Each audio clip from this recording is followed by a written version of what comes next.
Welcome back to my channel. প্রিয় শিক্ষার্থীরা, আশা করি তোমরা সকলে অনেক ভালো আছো, সুস্থ আছো। তো আজকে আমি তোমাদের অষ্টম শ্রেণীর বাংলা বইয়ের খুবই গুরুত্বপূর্ণ একটি কবিতা মানব ধর্ম, এই কবিতাটি নিয়ে সংক্ষিপ্তভাবে আলোচনা করব।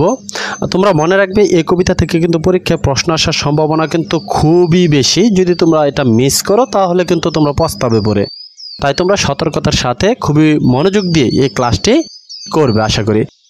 তো প্রিয় শিক্ষার্থীরা, চলো আমরা ক্লাসের দিকে অগ্রসর হই। প্রথমে আমরা জানবো কবি পরিচিতি সম্পর্কে। তো কবি পরিচিতি, কবির নাম তো আমরা জানি, কবির নাম হচ্ছে ফকির লালন শাহ। তার জন্ম হচ্ছে 1772 সাল ঝিনাইদহ অথবা কুষ্টিয়ায়, এবং মৃত্যু হচ্ছে 1890 সাল কুষ্টিয়ার ছেউরিয়ায়। গুরুর নাম ছিল সিরাজ শাহ। তো লালন শাহ যার শিষ্য ছিলেন তার নাম হচ্ছে সিরাজ শাহ। তিনি যখন তার শিষ্যত্ব অর্জন করেন তখন তার নাম হয়ে যায় লালন শাহ। কিন্তু তার পূর্বের নাম কি ছিল তা নিয়ে কিন্তু মতভেদ আছে, এমনকি সেটা জানাও নাই। এমনকি তিনি তার নিজের সম্পর্কে খুব কমই আলোচনা করতেন, ধরতে গেলে করতেনই না। তার যে শিষ্যরা ছিল তারাও তাকে কখনো তার সম্পর্কে জিজ্ঞেস করতে পারতো না। তো তাই তার সাহিত্য থেকে তার জীবন সম্পর্কে, তার জীবনের যে ইতিহাস সেটা সম্পর্কে কিন্তু খুবই ধারণা কম পাওয়া যায় বা আমরা জানতে পারি না। কিন্তু তার রচিত গানগুলো থেকে তার দর্শন, তার চিন্তা ভাবনা সম্পর্কে কিন্তু আমরা একটা ধারণা পাই। তো চলো আমরা তার কবিতার দিকে অগ্রসর হই। তো মানব ধর্ম কবি লালন শাহ তিনি বলেন, সব লোকে কয় লালন কি জাত সংসারে। মানে লোকেরা তাকে জিজ্ঞাসা করে যে তার আসলে জাত কি, সে মুসলিম, হিন্দু, খ্রিস্টান, বৌদ্ধ নাকি কোন জাতের। তো লালন কয়, জাতের কিরূপ দেখলাম না এ নজরে। লালন বলে লোকদেরকে যে জাতের যে কিরূপ সেটা সে চোখে দেখেনি। কেউ মালা কেউ তসবি গলায়, তাইতে কি জাত ভিন্ন বলায়। যাওয়া কিংবা আসার বেলায় জাতের চিহ্ন রয়কার রে। লালন বলতেছে, এখানে যুক্তি দিতেছে যে কারো গলায় মালা, কারো গলায় তসবি, তা থেকে জাত ভিন্ন হয়ে যায়। মানুষ যখন মৃত্যুবরণ করে, এখানে যাওয়া বলতে মৃত্যুবরণ করাকে বোঝায়, আবার আশা বলতে জন্মগ্রহণ করাকে বোঝায়। তো মানুষ যখন জন্মগ্রহণ করে এবং মৃত্যুবরণ করে তখন কি তার শরীরে কি জাতের কোনো চিহ্ন থাকে।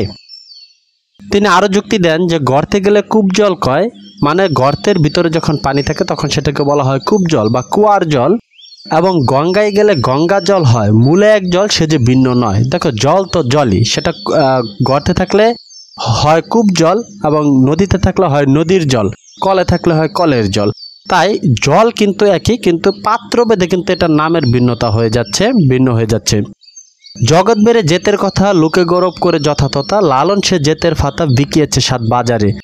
লালন এখানে দেখো, জগতের যে লোক আছে মানুষ, তারা কিন্তু জাতের গৌরব করে, যে আমি মুসলিম, আমি হিন্দু, আমি খ্রিস্টান, এভাবে কিন্তু জাত নিয়ে গর্ব করে। লালন এটা একেবারে পছন্দ করতেন না।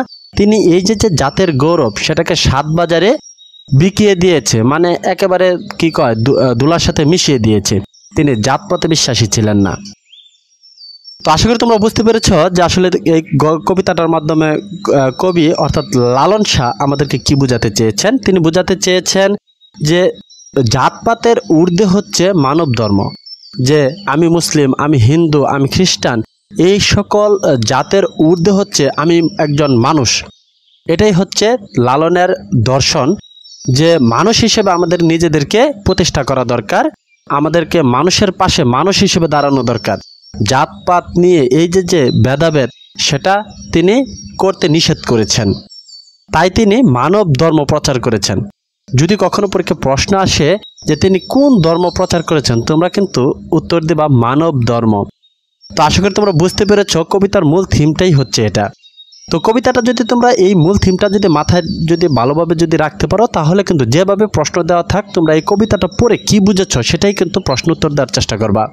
তো প্রিয় শিক্ষার্থীরা, যদি ভিডিওটি ভালো লাগে তাহলে অবশ্যই শেয়ার করবা, সাবস্ক্রাইব করবা এবং লাইক করবা। আর এরকম আরও মজার ভিডিও পেতে অবশ্যই আমার এই চ্যানেলটি সাবস্ক্রাইব করবা। ধন্যবাদ সবাইকে ভিডিওটি সম্পূর্ণ দেখার জন্য।